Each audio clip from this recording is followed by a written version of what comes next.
Hello, my name is Miranda H.P. And I'm Connor Calloway. And we are the Bountiful Bards. Please join us in our first ever recorded D&D campaign, The Fountains of Cathaidra.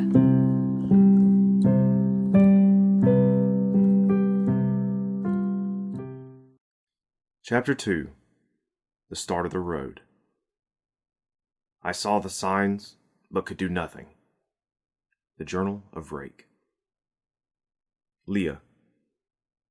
Over the next week, you work diligently with your mother in putting together a plan for the anachronistic goblin refugees. After a lengthy private discussion, your mother informed both your father and Cleric Cathaidra of the situation. At first, Cleric Cathaidra was in disbelief, but after talking with Eklar, he jumped to his duties with utmost devotion. Yet still the air of secrecy stayed, as the knowledge of the refugees remained amongst you five. First things first is getting the population below any resources they may need, such as essential nutrition, medical aid, and fresh linen to change into, all in stock within the confines of the church. Overall, the final number of refugees was 45, counting Eklar and his sister, the chief. From the past 3 visits you have made, the goblins appear to be extremely excited with surfacing and seeing the sun again. Many have already done so for a few hours before hurrying back beneath the rock to negate suspicion of the rest of Dewdrop's townsfolk. Leah, still unsure of your parents' plan, you find yourself with your father putting together another round of care packages for the refugees. He plans to carry them down this afternoon before you both are to meet with Jimothy and your mother for dinner. The current day is the first sixth of basking. Your time is yours. What would you like to do? So, I guess I could ask, my dad if he wants me to tag along with him. Oh, so you ask him? Yeah. Okay. So, the two of you, like I said, are, getting packages together, about 5 or 6. Nothing to carry on a cart for reasons still that your parents have not explained to you. And he goes, yeah, more than welcome to have you along if you'd like to come and help me out. We're just going to take it to the well. They're supposed to meet us there. I think Eklar's supposed to meet us to help carry some packages down. He can get it from there. But if you want to go with me, you can. Sure. All right. So the two of you get your packages together and begin to take it out to where the abandoned well is, leading down to the little town of goblins waiting to come up. Hello, Miss Nancy.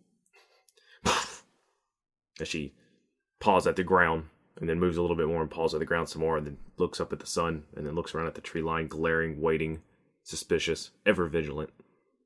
What a war challenger. Look at you. Yeah, she wants scritches as she nuzzles you. Absolutely give her scritches. Wonderful. So the two of you meet Eklar, and he says, "Oh, hey friends. How Hello, are you?" Eklar. I'm doing well. How are you? "Oh, we're the best. The new shirt you got me, it just fits so well. I love it, and it's so comfy. Breezy." Well, good. I imagine it's much better than what you had before. Oh yeah, that was disgusting. Really, just rags. It's just rags. But yes, these are lovely, and everybody downstairs loves everything that you've done for them. Well, good. We're glad to help. Oh yeah. Oh, these are the packages. And your dad, Tim. "Yeah, here you go, Eklar. Everything's just as it should be. Don't worry, you're not going to be down there much longer. I promise." "Oh, it's fine. We all understand. It's just we're glad that we can all come up and get some sunlight as well before we go back down. The fact that we're not trapped anymore makes it all better." "Oh yeah. I completely understand all of that. All right, we all take care. We're gonna head on back. We have dinner plans tonight." "Oh, that sounds nice. Enjoy." And he begins picking up the boxes that y'all have made and handing it to a goblin waiting beneath him. "Ah, you dropped it on my face. Well, you need to be paying attention. I can't. The sun was in my eye." As the two of you start walking away. Well, is that the last of it, Dad, before they get to come up? We have about another couple of boxes we're going to get down to them. But yeah, we're going to get them up in the next 2 to 3 days, I think. I can't imagine being stuck in a hole. Right? That sounds terrible, not being able to be in the sunlight. Feel the breeze. I mean, caves are cool and everything, but, it's not an everyday cup of tea. Yeah, I think the big thing would be being trapped. Oh, yeah. You can't get out if you want to. Now, if you could get out whenever, sure. Well, they're not trapped anymore because of you. And your brother. I just tried to do the right thing, Dad, like you would want me to. And I'm very proud of you because of that. Thanks. He reaches over an arm and pulls you close and gives you a nice firm hug. Side hug as you're both walking back. The dad hug. The dad hug. The dad while walking hug. Yeah. How much time do we have before? You have about an hour before you're supposed to meet for dinner back at the house. What's Mom up to? She is probably at the solarium, currently pining over her books like she always does. Well, not pining, just, gazing over. Poring. Poring is the better word. Yes, thank you, dear. You're welcome. Glad to help. In which we decided to name her place that she works, the solarium, as I think you said that last session. That would be the cool name for it, and now it's definitely planted a seed, and I've built an entire world around it, so you're welcome. That's how it goes. Oh, just you wait. You gonna go check on her? Yeah. All right. You walk inside, and as you do so, it's nice, bright, warm, and your mother is there over about 3 different books, and she seems to be scratching in some leather-bound journal that she has as well. Hi, Mom. She looks up suddenly. Oh, I'm sorry, I didn't see you come in. Hello, how are you? Did you get the packages down there? We did. What Wonderful. Are you up to?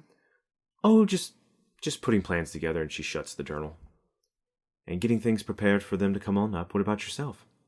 Just helping out as best I can before it's time for us to leave, I guess. Oh, yeah. Don't worry, everything is fine. This is all the boring work anyway. You did the lion's share of it last week. Well, as they say, battles are won with logistics. Yeah, and the fact that you were in a battle is definitely something. I hope you don't continue to do that. No, I don't particularly plan to. It didn't really feel like a battle so much as chaos that I was trying very hard to make stop. Seems like a battle to me. I would define a battle as such, possibly. Fair enough. I don't have much experience in these matters, so I wouldn't know. No, nor do I. Anyways, can you help me put these books away on the shelves before we have to head on to the house? Sure. All right. And you help her frisk and put everything back up. Have you seen your brother? Not recently, but I imagine if you follow the sounds of swords hitting each other and swearing, you'll probably find him. Is he okay? He seems a bit distant these past couple of days. I think there's just been a lot going on, and he doesn't really know how to process it. Plus, you know him, Mom. He is painfully honest in the way that he can expose no subterfuge. Like, he's so bad at it. Anytime he has to mislead or anything, he just doesn't do well. Well, it's not a bad thing being honest. That's true. Honestly. Yeah, honestly. All right. Well, that's good. Shall we? Let's, Mother. Let's go prepare. So you make it home, and the two of you get to work. Jimothy comes home about 5 minutes later and also starts to help as you all start to prepare your meal. Your father eventually comes in right before it's ready, of course. He had some more stuff he had to do, some more tidying up before he came back. The 4 of you sit down around the table to a lovely prepared meal. You each have your own bowl, a fresh beef stew that smelled deep and savory. The balance of herbs, a perfect complement alongside the loaf of wheat bread. A large wedge of cheese has been carved for you to share, and afterwards, a raspberry tart sits cooling nearby. How fancy. Indeed. It's a fancy night. It's a fancy dinner. As you all begin to dig into your meals.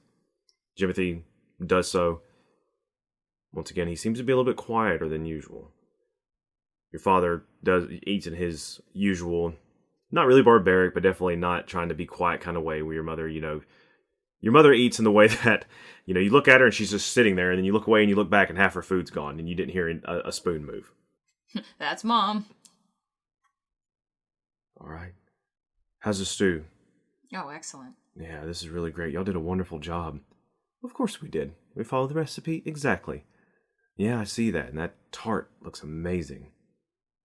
So how y'all feeling? Y'all doing okay? I think so. Jimothy? Yeah, I'm fine. Your father comes to give him a sidelong look. All right. Anyways, we're having this dinner. more, I don't know, more organized than usual because your mother and I wanted to talk to both of you if that was okay. Well, hopefully not about the birds and bees. We already had that talk. Oh, no. Yeah, your mother taught you that a long time ago. I couldn't teach you that. Hey, look, let's not get off topic, please. You don't even know the topic, my bad. What is the topic, Dad? Your mother cuts across. What your father is trying to start into is, Leo, before this, I'm going to call it a fiasco with Eckler and the rest of his people, we were planning to discuss with you already about your future and what you would like to do, and where you'd like to go. And your father cuts back in and goes, yeah, exactly. We wanted to discuss with you, the options that you could have, should you wish, and being that it's still basking, we thought it would be best to go ahead and start your journey off while it's still warm before it starts to get cold. Sounds reasonable. Timothy's looking up kind of around, kind of confused. We'll get to you, son. Don't worry. You're still too young. Too young? Oh, now you done it, Dad. Anyways, you're a beautiful musician. You're far better than I could ever be. Oh, don't say that. Well, you will be eventually, I know for sure. I can see where I've worked so hard to do what I can do. Your talent is absolutely natural. And anyways, I was going to let you know, if you wanted to follow music and to be able to perform with what I used to do in Miro, you could go to the church there and study and become a hymnist. And for all you know, you could be a hymnist for the archcleric Kabod up there. If you wanted to, that's just something that's very possible. Miro's a big place for music and studying and performance and stuff like that. I just want to say that would be an option for you. And then your mother cuts across again and goes, or if you would like, you could go to Etchings, to the Solarium Prime, and study there, as I did. Before I retired, with the titles I have, you still would have to take your examinations, but I can sponsor you to get in. And I have more than enough credit saved there to pay for a few terms of tuition as well. If that's something you would like to do. Etchings is far, but with it still being warm, you should be able to make it in time. It's whatever you want to do. Or, Jimothy picks up, you could do whatever you want and find a third option. Both the parents look over at Jimothy, and he doesn't look back at them, he's just looking at you. It's like, don't be beholden to what they want you to do. And you're even looking at Jimothy. This is a little out of character for him. Well, before anybody gets so upset that they overturn the raspberry tart, I think that I can choose... Jimothy reaches out and puts his hand over the tart, saying, nobody turn this over. I know. It's a priority for me, too. But I think we can have the third option you mentioned while also having the first and second option. Because what if I went to Etchings to study music history and music theory? That way, I'm taking all the musical knowledge and bringing it into a field of history and study and science. Because music theory is science. Your dad looks a little confused, but your mother goes, that sounds fascinating. I believe that's a field that's not really even been explored. You may be onto something there. I'm proud. And she kind of looks very proud as she sits up a little straighter. And your dad goes, so musical theory? Just, I guess. I mean, all the histories are recorded within the church. But what better way to analyze it than through a different light? Perspective? Yeah. I don't know if I'm following, but... It's like transposing a song. Hey, if it's whatever you want to do, it's what you want to do. I mean, that's fine. I'm supportive no matter what. We're just bringing this into let's say a half step up. More than fine with me. If you feel like that you want to go to Etchings, it's not going to hurt my feelings at all. Your mother goes, and you have other courses of study. I've run out of resources that I can use to teach you here. They have more there that they can show you, and the resources that they can expand your understandings of maths and the other sciences, chemistry and such. I think it's always important to be well-rounded. No, Timothy, that doesn't mean stuffing your face. He looks over and swallows a big loaf of bread he just took a bite of. All right. So when you leaving? When you leaving? I don't know. It's a good question. I actually, not to throw this at you, sweet daughter of mine, says your mother. There's a way for you to leave tomorrow. All right, then. I better get some of that raspberry tart and start packing. Well, we knew we were going to have this discussion a couple of weeks ago to plan for tomorrow, but we got distracted a little bit. I'll say. I would also like, for Jimothy, I want you to accompany your sister to Etchings. And then you can come back. You know, I'm not even mad. He goes, I guess It'll be good for you, you big lump. I mean, yeah, I don't mind. It's just, aren't I a little young to get out on the road by myself? Your sister will be with you, son. I'm sure she can protect you and your sword there. He looks over at his sword in the corner. All right, yeah. What is it, a couple of months' travel? About a month, I would say, says your mother. All right. Cool. So what's the plan? Well, Miss Levy of the Dewdrop Distillery is taking a shipment of the Dewdrop. They're taking a shipment of their wares that they brew to Miro to be sold tomorrow. You can ride with them in their guard. It's about a 4 to 5 hour journey to Miro, and then from there, I would like for the two of you to go see your uncle. Which one? The crazy one? No. He's gone. No, he went on the Civilized Road and hasn't come back. I think he's down in Vout. Anyways, no, you're going to go see your Uncle Larga. He owns an inn there, and he's going to be more than fine to put you guys up for a couple of nights and get you boat passage down to head towards Etchings. I'm sure he's going to be very happy to see you. As you remember, Leah and Miranda, you may not know this, but I'm so happy to tell you, there is an individual by the name of Larga who lives in Miro and runs an inn called the Mirror's Finish. He is a half-orc that you have met probably twice or 3 times before, but the one you remember was when you were 13, and all you can remember is just an individual more than happy to see you and spend time with you, and you also maybe remember going up above the rafters once or twice. So I've got orc in me bloodlines. Not necessarily, just very dear friends of your parents. Everybody that we like is related to you. Yes. Basically, he's probably your godfather. That's who he is. Southern, excuse me? It goes outside of the Southern heritage. Don't bring my heritage into this. Okay. So, is that all right? We can get all your stuff packed, and you'll be on your way. Yep. As long as I get some of that tart first, and then I need. Let's get into the tart. Sugar. I need the blood sugar. Your father gets out a knife and begins cutting it. Is there anything else you'd like to talk with your parents before ending the night?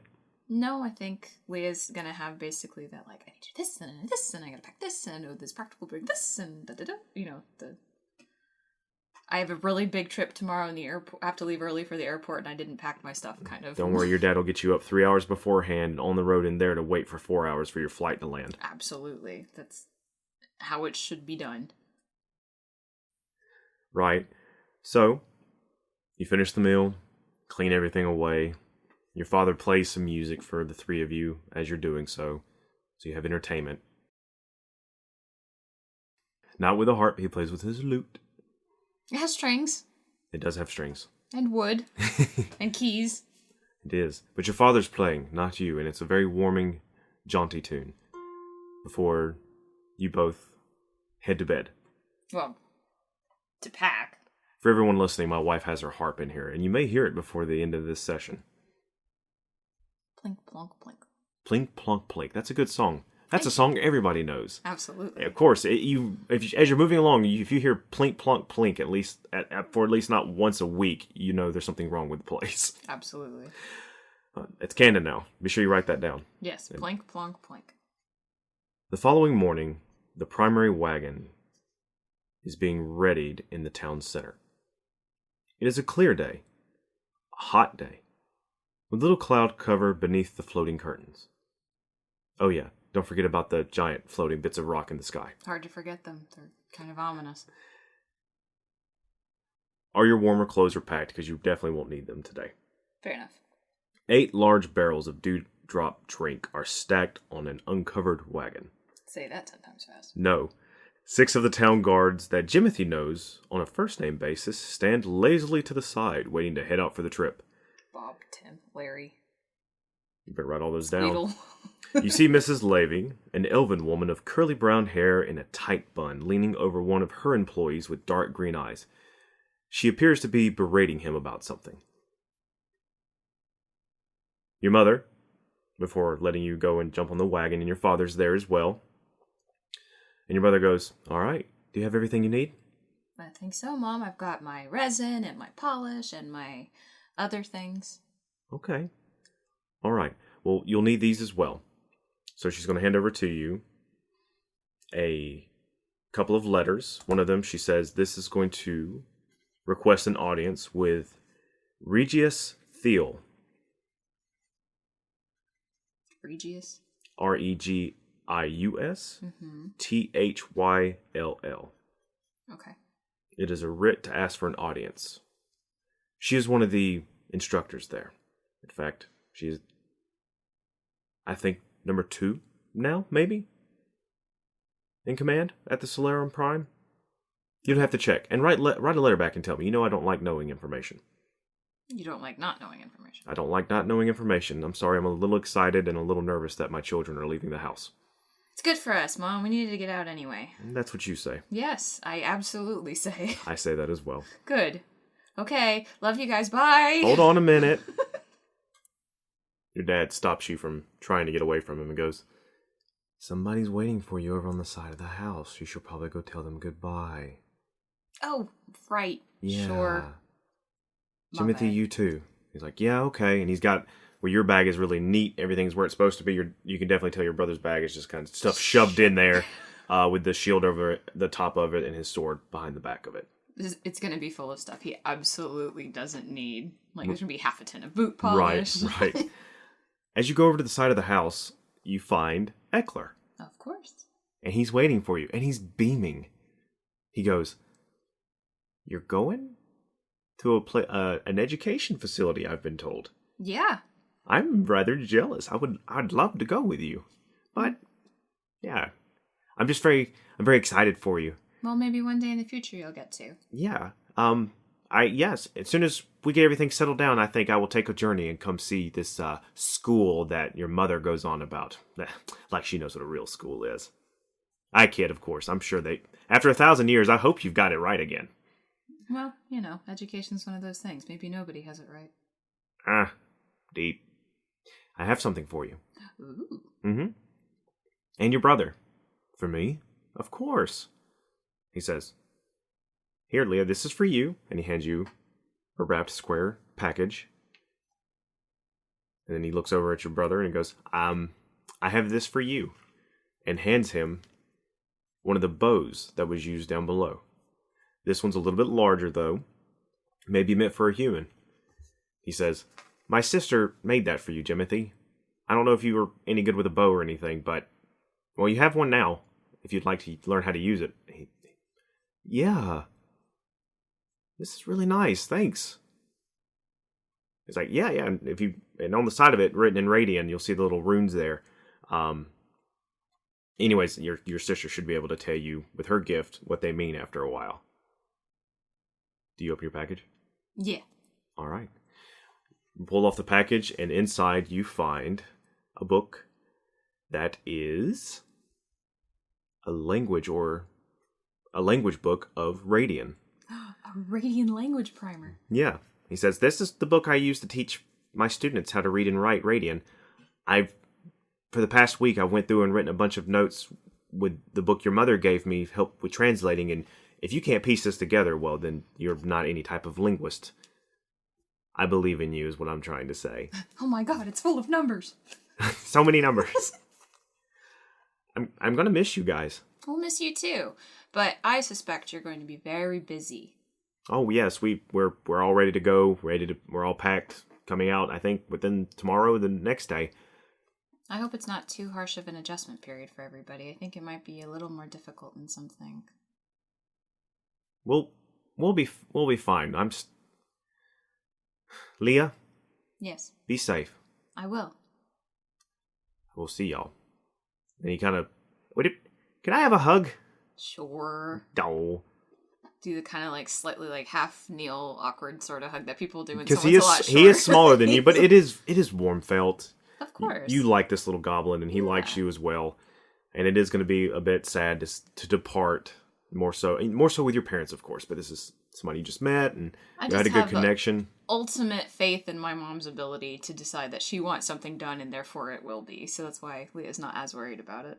Wonderful. Because that's how her mom is. She wants something done, it's gonna happen.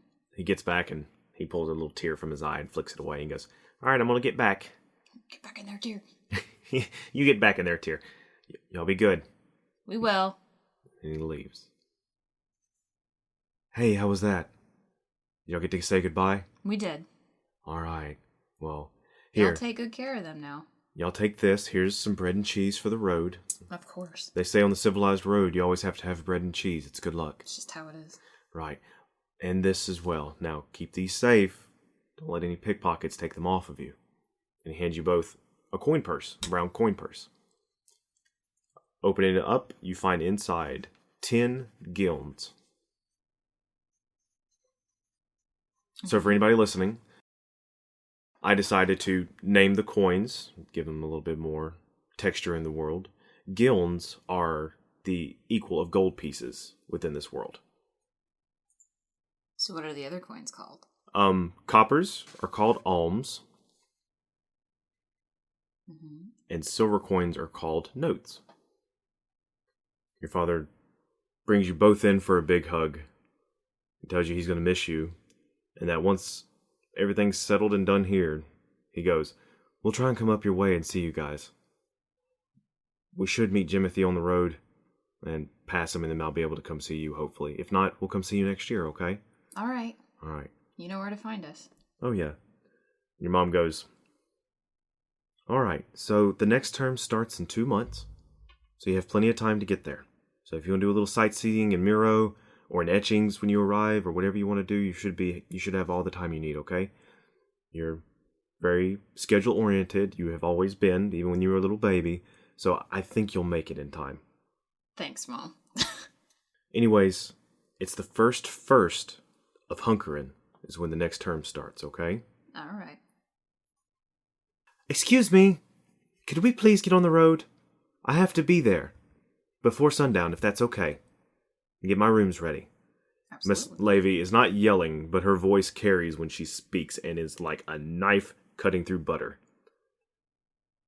She pulls out a little pocket watch. Hold on, let me reset myself. But my speech impediment comes up every now and then. She pulls out a pocket watch to check it, and then starts tapping her foot as one does. Yep, better go. All right, y'all be good. And we'll see you soon, okay? Okay.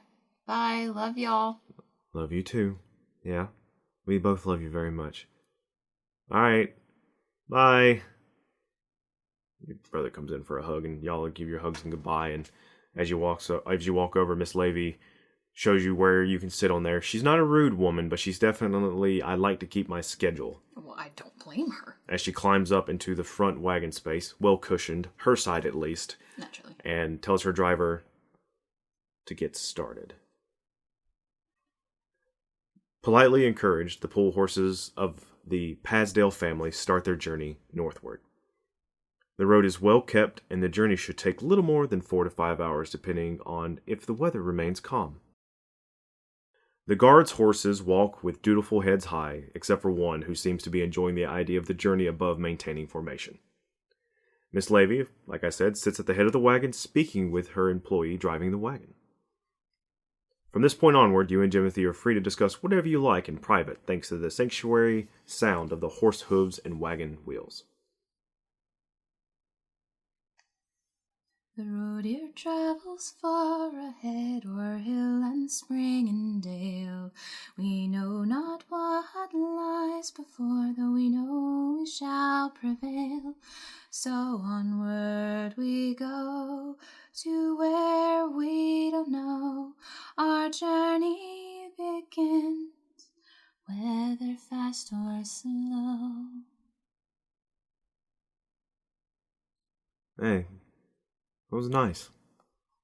Thanks. I thought it was fitting. That sounds familiar. When have you sang that before?